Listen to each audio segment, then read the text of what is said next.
மீன ராசியை பொறுத்த வரைக்கும் உத்திரட்டாதி, ரேவதி, பூரட்டாதி ஆகிய 3 தெய்வீக அம்சங்களை கொண்ட நட்சத்திரத்தை கொண்ட ராசி தான் மீன ராசி. அப்பேற்பட்ட மீன ராசியில் இருக்கக்கூடிய அன்பர்களுக்கு அவர்களுடைய மனநிலை எப்படி தெரியுமா இருக்கு?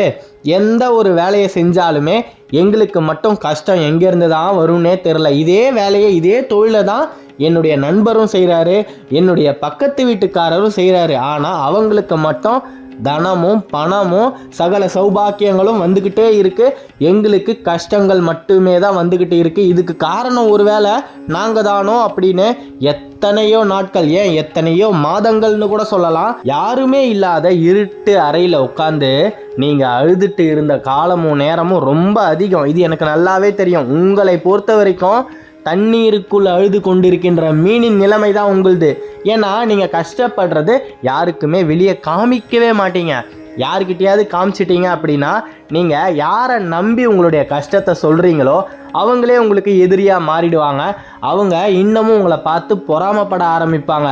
அப்பேற்பட்ட ஒரு சூழ்நிலையில தான் மீனம் இப்போ வரைக்கும் எதிர்நீச்சல் போட்டுக்கிட்டு இருக்குன்னே சொல்லலாம்.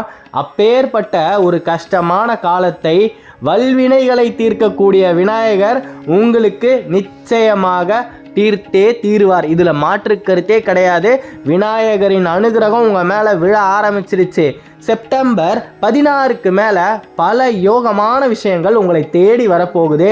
நீங்கள் இத்தனை நாளாக எந்த ஒரு காரியத்தை செய்யணும் அப்படின்னு காத்துக்கிட்டு இருந்தீங்களோ அந்த பொன்னான தருணம் உங்களுடைய இல்லத்தின் கதவை தட்டக்கூடிய நேரம் வந்துடுச்சு அப்படின்னே சொல்லலாம். தாராளமாக எந்த விதமான ஒரு புது முயற்சியையும் நீங்கள் இந்த காலகட்டத்தில் எடுக்கலாம். நீங்கள் எடுத்து வைக்கும் ஒவ்வொரு அடியும் வெற்றிக்கான அடியே. கண்டிப்பாக நீங்கள் எந்த ஒரு விஷயத்தில் இறங்கி பண்ணணும் அப்படின்னு ஆசையாக, அதாவது சில பேருக்கெல்லாம் ஒரு எண்ணம் மட்டும்தான் இருக்கும், சில பேருக்கெல்லாம் ஆசையே இருக்கும். நாம் இதை மனசார செய்யணும், நாம் இதை செஞ்சிட்டோம் அப்படின்னா, இந்த தொழில் ஆரம்பிச்சிட்டோம் அப்படின்னா இதால் நம்முடைய குடும்பம் சந்தோஷமாக இருக்கும், நம்முடைய வம்சத்துக்கும் சந்தோஷமாக இருக்கும் அப்படின்னு பல கனவுகள் கொண்டிருப்பீங்க. அந்த ஒரு ஆசை உங்களுக்கு நிறைவேறக்கூடிய காலமாக இருக்குது. மிகப்பெரிய ஒரு லாபம் வரக்கூடிய தருணம் தான் இது. தாராளமாக நீங்கள் பணத்தை எதில் வேணாலும் முதலீடு பண்ணுங்க. பல பேரோட ஆலோசனையை கேட்டு இத்தனை நாளாக பொறுமையாக இருந்துக்கிட்டு இருக்கீங்க, காலமும் நேரமும் கணிஞ்சு வரட்டும் அப்படின்னு. அத்தனை பேரோட ஆலோசனையும் மனசில் சேர்த்து இத்தனை நாள் வச்சிட்டு இருந்ததுக்கு எல்லாத்துக்குமே நேரம் காலம் வந்துடுச்சு. நீங்கள் எந்த விதமான துறையிலையும் இறங்கி புது தொழிலை ஆரம்பிக்கலாம். காலமும் நேரமும் உங்களுக்கானது. குழந்தை பாக்கியம் கண்டிப்பாக இந்த காலகட்டத்தில் உங்களுக்கு வந்தே தீரும். அந்த விநாயகரே உங்களுக்கு குழந்தையாக வரக்கூடிய அனுகிரகம் நிறைய இருக்குங்க ஐயா. இத்தனை நாள் குழந்தை இல்லை அப்படின்னு சொல்லி எத்தனையோ உற்றார் உறவினர் முன்னாடி அசிங்கப்பட்ட காலமெல்லாம் மறைஞ்சி போக போகுது. நீங்கள் அத்தனை பேர் முன்னாடியும் தலை நிமிர்ந்து நடக்க போறீங்க, கௌரவமாக நடக்க போறீங்க. ஒரு மனுஷன்கிட்ட 16 செல்வமும் இருக்குமே, ஆனால் ஒரே ஒரு செல்வம் குறையும் பட்சத்தில் இந்த உலகமும் சரி, அவனை சுற்றி இருக்கக்கூடிய உற்றார் உறவினரும் சரி மதிக்க மாட்டாங்க. அவனை ஒரு புழு பூச்சை பார்க்குற மாதிரி தான் பார்ப்பாங்க. அப்பேற்பட்ட குழந்தை செல்வத்தை பெறக்கூடிய அனுகிரகம் மீனத்துக்கு வந்துருச்சு. மீனம் பட்ட கஷ்டத்துக்கு எல்லாத்துக்குமே பலன் கிடைக்கக்கூடிய காலம் பிறந்துடுச்சு.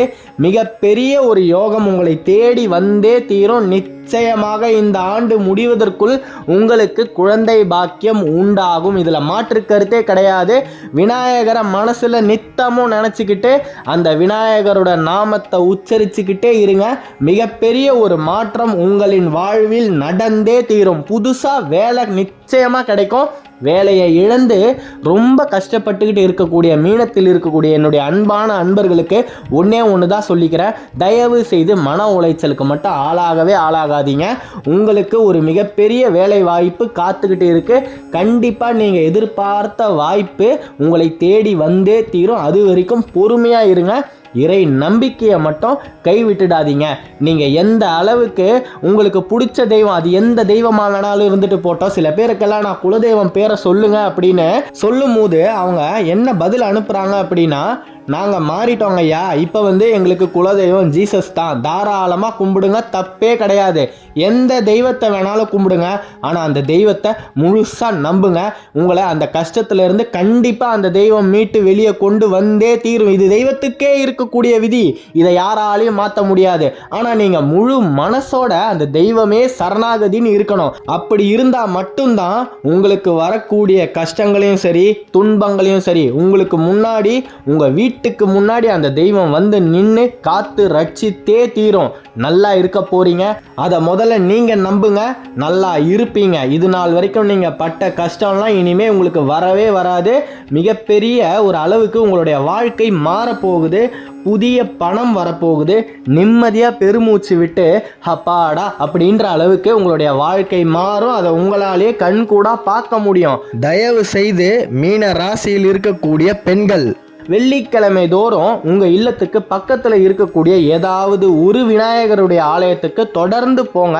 இந்த வாரம் இந்த விநாயகருக்கு போயிட்டு அடுத்த வாரம் இன்னொரு இடத்துக்கு போகாதீங்க. எல்லா இடத்துலையும் தெய்வம் ஒன்று தான், ஆனால் நீங்கள் நடந்து போகும்போது உங்களுடைய எண்ணங்கள் மாறுபடும். இதுக்கு முன்னாடி போன இடம் இந்த கோவிலை விட இது நல்லா இருந்ததே அப்படின்னு தேவையில்லாத எண்ணங்கள் எல்லாம் வரக்கூடிய பட்சத்தில் ஏதாவது ஒரு இடத்துக்கு போய் நீங்கள் தொடர்ந்து வழிபடுங்க. அப்படி அந்த விநாயகரை வழிபடும் போது வெற்றிலையில் கற்பூரத்தை வச்சு நீங்கள் தீபமாக ஏற்றுங்க. நீங்கள் வீட்டுக்கு வர்றதுக்குள்ளேயே உங்களுடைய மனசு பரஸ்பரம் அடையும். உங்களுடைய குடும்பத்திலையும் தேவையில்லாமல் உருவாகக்கூடிய கருத்து வேறுபாடுகள் எல்லாம் அப்படியே மறைஞ்சு காணாமல் போகும். நிச்சயமாக நடக்கும். ஏன்னா சனி பகவானுடைய தாக்கத்தை தடுக்கக்கூடிய வல்லமை படைத்தவர் அந்த கஜமுகநாதன் ஒருவனே இந்த ஜகத்தில். அப்பேற்பட்ட கஜமுகநாதனின் அனுகிரகம் உங்களுக்கு பரிபூரணமாக கிடைக்க ஆரம்பிச்சிருச்சு. இனிமே உங்களுடைய வாழ்க்கை சேஷ்டமாக இருக்க போதுங்கய்யா. அவ்வளோதான், ஒரே வார்த்தையில் சொல்லி முடிச்சிடலாம். மீனத்தை பொறுத்த வரைக்கும் முயற்சி திருவினையாக்கும். நீங்கள் முயற்சி பண்ணிக்கிட்டே இருங்க, உங்களுக்கு தேவையான விஷயங்கள் நடந்துக்கிட்டே இருக்கும். வெற்றியை அடையக்கூடிய காலம் நெருங்கிடுச்சு. இனிமே நீங்கள் யார் முன்னாடியும் தலை குனிஞ்சு முக்கியமாக நடக்கவே மாட்டீங்க. நீங்கள் வேணால் நல்லா கவனித்து பாருங்கள், உங்களுடைய வாழ்க்கையின் தரம் உயரப்போகுது. அதை உங்களாலேயே கண்கூடா பார்க்க முடியும். யார் முன்னாடியெல்லாம் அசிங்கப்பட்டு அவமானப்பட்டு இத்தனை நாள் வாழ்ந்துக்கிட்டு இருந்தீங்களோ அவங்க முன்னாடியெல்லாம் ஒரு கம்பீரமான ஒரு தோரணையோட நடக்கும் காலம் பிறந்துருச்சுங்கய்யா. இனிமேல் நீங்கள் நல்லா இருக்க போறீங்க, உங்களுடைய குடும்பம் சந்தோஷமாக இருக்க போகுது. இந்த காலகட்டத்தில் உங்களுக்கு பணம் வரக்கூடிய காலமாக இருக்குது. அந்த பணத்தை தயவு செய்து விரைய செலவு பண்ணாமல் பார்த்துக்கோங்க. எந்த ஒரு செலவை நீங்கள் பண்ணணும்னு முடிவெடுத்தாலும் இந்த செலவு நமக்கு தேவையான செலவா அப்படின்னு 1க்கு 3 முறை யோசிச்சு பண்ணுங்க. ஏன்னா பொங்கு சனி நடந்து கொண்டிருக்கின்ற காலமாக இருக்கும் பட்சத்தில் உங்ககிட்ட வரக்கூடிய செல்வம் எப்படி பொங்கிக்கிட்டு வருதோ அதே மாதிரி தான் செலவும் பொங்கிக்கிட்டு போகும். அதனால் முடிஞ்ச வரைக்கும் தேவையில்லாத, அதாவது அத்தியாவசிய செலவுனா அதை தவிர்க்கவே முடியாது. தேவையில்லாத செலவுகளை நாம் கண்டிப்பாக தவிர்க்கலாம். வரக்கூடிய விநாயகர் சதுர்த்தி முடிஞ்சதுக்கு அப்புறமா மீன ராசியில் இருக்கக்கூடிய அன்பர்களை நான் வேண்டி கேட்டுக்கொள்வது ஒன்றே ஒன்று தான்.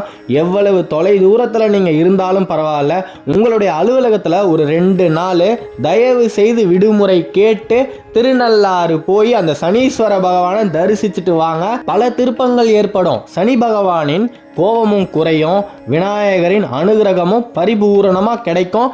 மிகப்பெரிய அளவில் நீங்கள் இனிமேல் வாழ்க்கையில் உயர போகிறீங்க. அந்த உயர்வில் எந்த விதமான தடைகளும் மேலும் மேலும் வராமல் இருக்கும். அதாவது நீங்கள் ஏதாவது ஒரு முயற்சியை பண்ணணும் அப்படின்னு ஆரம்பிச்சிங்கன்னா ஆரம்பித்த அன்னைக்கே உங்களுக்கு ஒரு கஷ்டம் வரும். அதோடு அந்த முயற்சியை நீங்கள் கைவிட்டுடுவீங்க. மறுபடியும் நீங்கள் அந்த இடத்துக்கு போய் அதை யோசிக்கிறதுக்கே மனசு இடமே கொடுக்காது. உங்களுடைய வாழ்க்கையே மாறிடும். அப்படி மாறி போய் இன்னைக்கும் வாழ்க்கையில் எதிர்நீச்சல் போட்டுக்கிட்டு இருக்கக்கூடிய மீனராசி அன்பர்கள் எத்தனையோ பல கோடிகள் அப்படின்னே சொல்லலாம். அப்படி நீங்கள் நினச்ச நேரத்தில் நீங்கள் நினச்ச விஷயத்தை செஞ்சுருந்தீங்கன்னா இன்றைக்கி இருக்கக்கூடிய 12 ராசிகளிலேயே மிகச்சிறந்து விளங்கக்கூடிய ராசி அப்படின்னால அது மீன ராசி அப்படின்னு சொல்லிட்டு போயிடலாம். ஏன்னா காலமும் நேரமும் நாம் நினச்சா மாதிரி நமக்கு ஒத்து வரலையே. நம்மளால் எந்த ஒரு காரியத்தையும் நினச்ச உடனே செய்ய முடியலையே. அவ்வளவு கஷ்டங்கள் எங்கெங்கிருந்தோ வரும், ஏதேதோ ரூபத்திலலாம் வரும். அத்தனை கஷ்டங்களும் இனிமேல் உங்களுக்கு வரவே வராது. நீங்கள் நினச்ச காரியத்தை தாராளமாக தாராளமா இந்த செப்டம்பர் 16க்கு மேல தொடங்கலாம். இது தீர்க்கமான முடிவு, நம்பி தொடங்குங்க. வெற்றி உங்களுக்கே. ஜெயிக்க பிறந்த ராசி மீனத்துக்கு இனிமே கஷ்டமே கிடையாது. நீங்க எந்த திசையில நடந்து போனாலும் அது உங்களுக்கான திசை. நல்லதே நினைச்சுக்கிட்டு நடங்க. உங்களை அந்த தெய்வம் என்னைக்குமே கைவிடாது அப்படின்னு தெய்வத்து மேல இறை நம்பிக்கையோட நீங்க இறங்குங்க. நிச்சயமா நீங்க இறங்கக்கூடிய காரியம் வெற்றி பெற்றே தீரும். இதுல மாற்று கருத்தே கிடையாது. மிகப்பெரிய ஒரு பொக்கிஷமான காலம் பிறந்துடுச்சுங்க ஐயா. மீனம் பட்ட கஷ்டத்துக்கெல்லாம் பலன் கிடைக்க போகுது. யாருக்குமே தெரியாம சிந்திய கண்ணீர்கள் அத்தனையுமே மதிப்புகளாகவும் மரியாதைகளாகவும் மாறப்போகுது. நல்லதே நடக்கும். ஜெயம் உண்டாகட்டும். அடுத்த காணொளியில விரைவில் சந்திப்போம். மீன ராசியை பத்தி நீங்க தொடர்ந்து தெரிஞ்சுக்கணும் அப்படின்னா இந்த சேனலை சப்ஸ்கிரைப் பண்ணிக்கோங்க. எல்லாம் வல்ல விநாயகர் உங்களுக்கு தக்க பலமா எந்நேரமும் உங்க கூடவே இருப்பாரு. உங்களுக்காக அந்த விநாயகர் கிட்ட நானும் பிரார்த்தனை பண்ணிக்கிறேன். ஓம் கஜமுகநாதனே போற்றி, ஓம் விநாயக பெருமானே போற்றி, ஓம் விக்னேஸ்வராய போற்றி. நன்றி.